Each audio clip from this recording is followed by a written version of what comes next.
Well, what has this new staff been like? What's it been like to go through the hunger drills, the off-season conditioning under them? It's been really cool.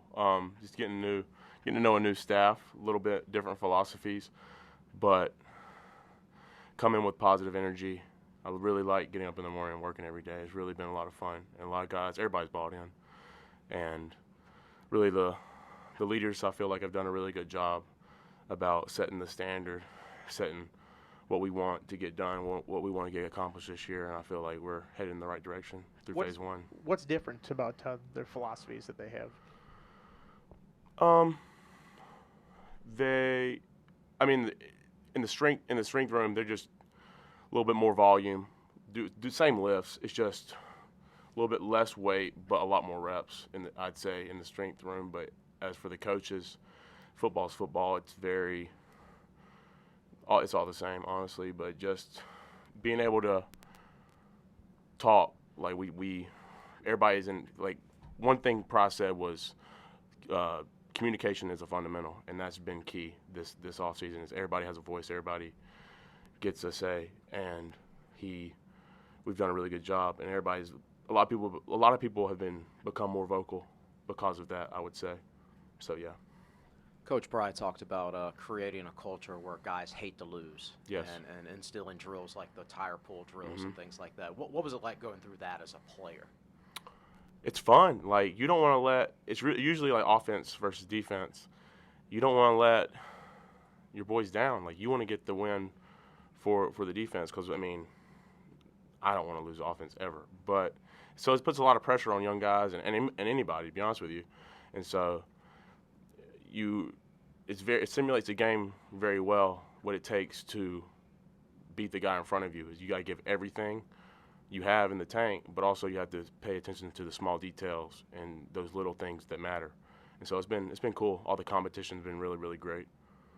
So Kind yeah. of building off of that, most of the coaching staff has talked about this being like a clean slate for everybody. Yes. Obviously, you're one of the established leaders, but how have you seen maybe some of those guys who, were maybe on the back burner in the previous regime, maybe sort of take those steps to kind of make themselves known?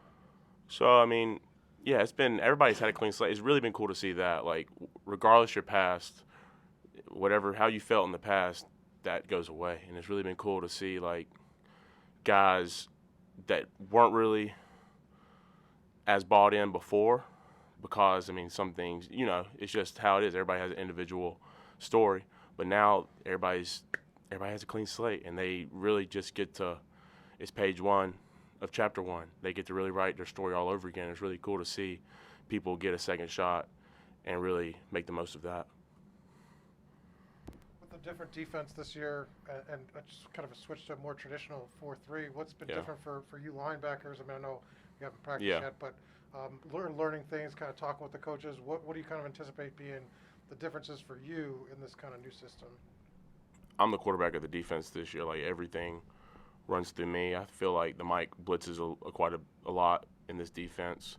Also, it's cool to have three linebackers on the field instead of just two, as well as it's going to be a down-to-down basis. So first, second down, probably going to be traditional 4-3, but on third downs, if it's third and long, we're probably going to our more 4-2-5 stuff and put the nickel corner in and just play what the situation demands. So like it's third and long, you don't need to have big bodies out there. You need to have more guys that can cover in space. It's just like I say, what the play demands and what the game demands. Does it change on a play where you have two linebackers instead of the extra safety? What is the difference for you as the Mike? I mean, do you kind of know what that's going to look like, or what is it going to kind of be like that difference? From like 4-3 to 4-2, Yeah. it's very similar. It's really just getting a body that does a certain thing better. I mean, a bigger body is better stopping the run. Sure. That's the first thing we want to do is stop the run. We don't want anybody to run on us. But what comes with that is it's harder, I guess, to play man-to-man on a slot. And so third down or whatever, when it's a passing situation, we'd rather get somebody that has better man-to-man coverage. We can easily do that and switch that out. And so it's for the Mike and usually the Will, it's pretty much the same. But when that star position switches up a little bit. Do you really. learn the responsibility? Are you going to learn the responsibilities of each? I mean, Yeah, I know the whole. you know, I know what everybody does on the yeah, defense. That's what you yeah, got to do. Yeah, that's what Marv. He is. He makes sure that everybody knows what is going on and that everybody's accountable. And because he don't want anybody to let each other down. Like he demands a standard, and he demands your all every day. And I really come to appreciate the attention to detail that he requires. So, yeah. I was going to ask about Marv. He seems like a studious, very analytical type guy. Is he different from other linebackers coaches you've had in that in the way that he approaches things, or what's he like to play for? You got to be on all the time. There's no days off with him. I mean, he's very like who you are.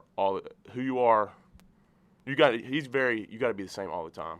There's no when you leave this building you go and you're not the same person. You're going to be a good person. You're going to work hard every minute of the day, just not on here and off here. You're the same way all the time. And it's really, once you start living that life, those little things start adding up. And I've really come to appreciate that.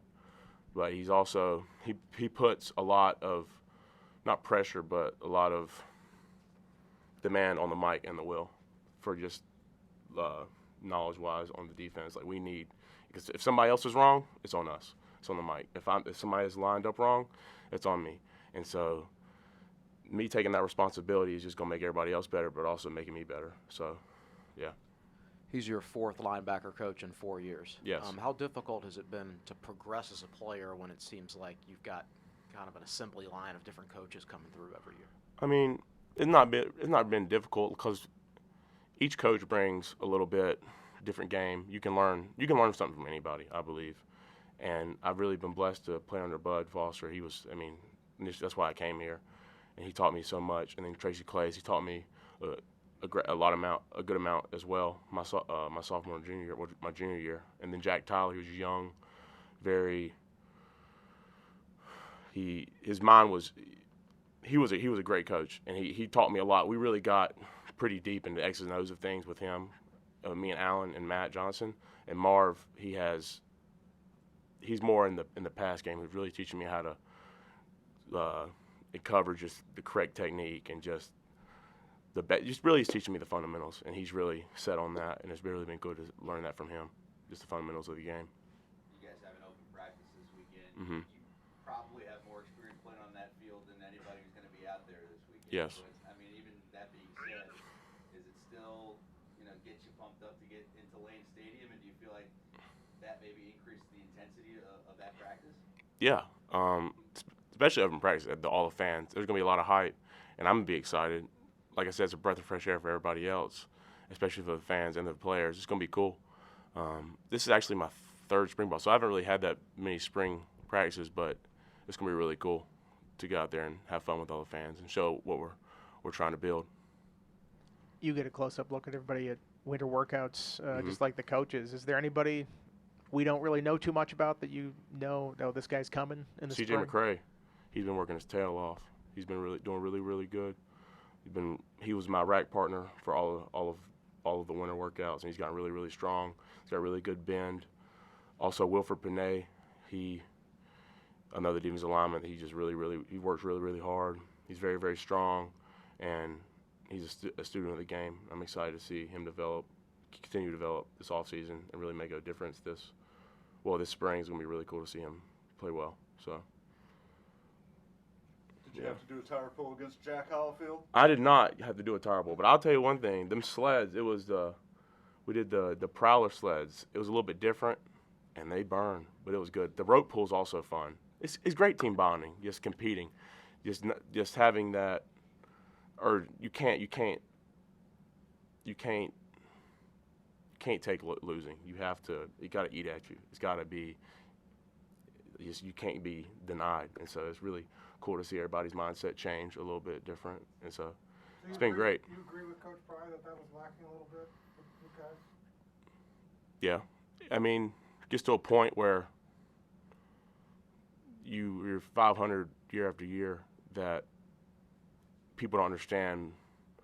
It gotta hurt when you lose. Like you gotta do everything you can to get the win at the end of the day. And I feel like once all those little last play of the game, last drive of the game losses, it really gets at you, especially for a young guy that's never been shown how to win. I came from a high school program that we won every year, and I knew the standard. But for people that have never seen that, they don't know any better, and they just accept it. And you can't accept losing. You can't. And so these little competition drills and him harping on it, you can't accept it. You just compete. It's really been really cool to show a lot of young guys that don't know how to compete like that.